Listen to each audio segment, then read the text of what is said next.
APBN kita kinerjanya masih dalam tren yang positif. Defisit meskipun meningkat, tapi itu masih di dalam align dengan postur APBN awal.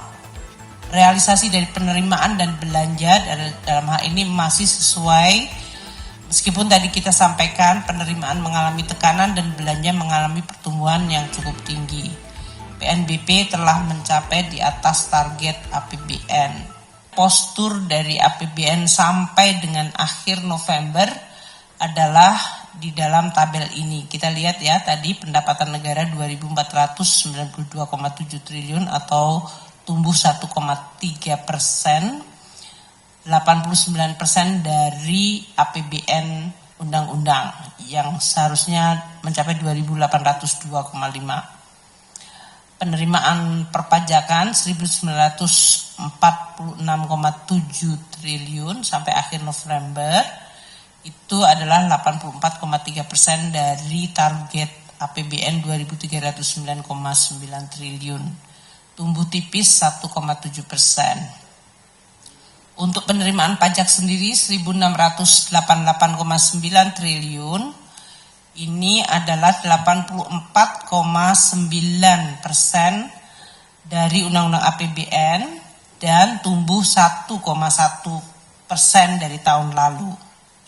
Sedangkan penerimaan pabean dan cukai adalah 257,7 triliun atau 80,3% dari target APBN 321 dan ini tumbuh positif 5,2%. Ini cukup baik karena bea cukai selama tahun lalu juga mengalami kontraksi. PNBP kita mencapai 522,4 triliun atau sudah melebihi target APBN yang 492 triliun, yaitu 106,2% dari target APBN. Meskipun secara year on year PNBP yang 522,4 itu seperti dikatakan oleh Pak Anggito tadi 4% kontraksi dibandingkan posisi tahun lalu. Belanja negara mencapai 2.894,5 triliun. Tumbuh tinggi 15,3% dari tahun lalu dan 87% dari total belanja yang ada di dalam APBN kita sebesar 3.325,1 triliun. Jadi telah dijelaskan oleh Wamenswa bahwa belanja pemerintah pusat mencapai 2.908,6 triliun atau tumbuh 18,3%, 85,1% dari total belanja pemerintah pusat, terdiri dari belanja KL 1.049,7 triliun dan belanja non-KL 1.048,9 triliun.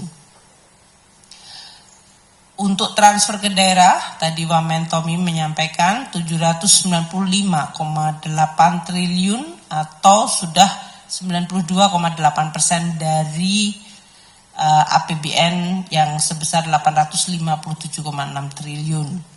Transfer ke daerah ini juga tumbuh 8,1% dibandingkan tahun 2023. Posisi APBN adalah keseimbangan primer positif atau surplus 47,1 triliun. Kalau di dalam desain APBN, keseimbangan primer akan defisit 25,5 triliun rupiah. Untuk total postur saat ini 30 November adalah tercatat defisit 401,8 triliun dibandingkan dengan desain APBN 522,8 triliun.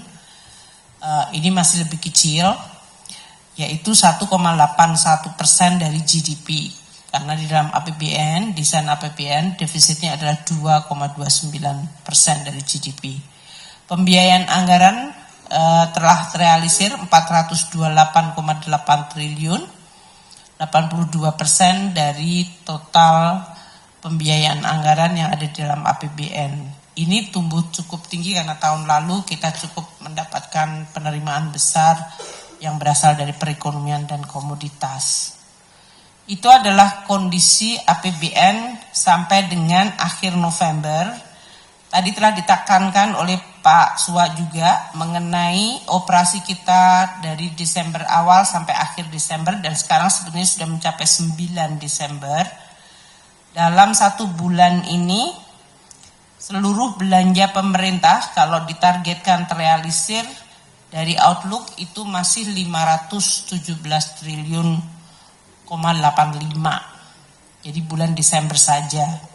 Sementara penerimaan negara masih akan ditargetkan dari Outlook mencapai 316,69.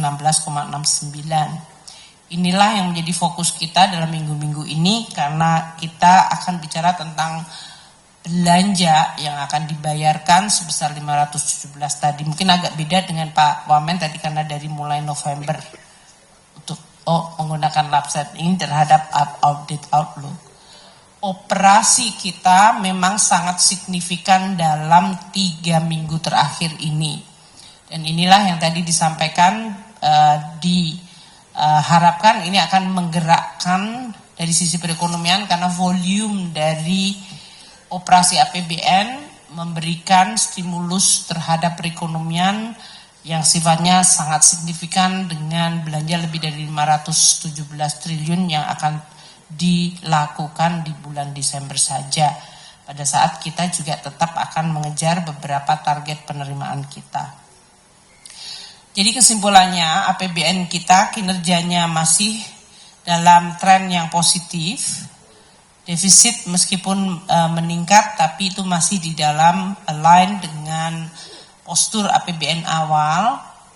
Realisasi dari penerimaan dan belanja dalam hal ini masih sesuai. Meskipun tadi kita sampaikan penerimaan mengalami tekanan dan belanja mengalami pertumbuhan yang cukup tinggi. PNBP telah mencapai di atas target APBN.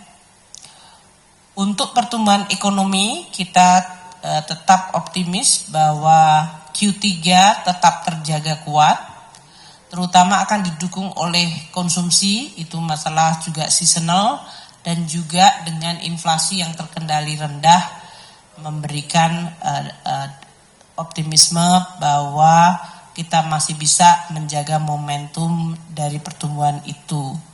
Perekonomian global yang mengalami berbagai guncangan diperkirakan masih akan melemah dan ini tentu harus kita waspadai. Ditambah lagi dengan berbagai dampak kebijakan-kebijakan dari presiden terpilih di Amerika Serikat dan dinamika globalnya. APBN akan terus menjadi instrumen yang sangat penting dan diandalkan untuk menjaga ekonomi dan masyarakat dan juga untuk mewujudkan berbagai program-program prioritas nasional dari pemerintahan Presiden Prabowo dan Wakil Presiden Gibran Rakabumi, pemerintah baru. Jadi kita tetap menjaga supaya APBN menjadi instrumen yang bisa terus dijaga kesehatan dan diandalkan.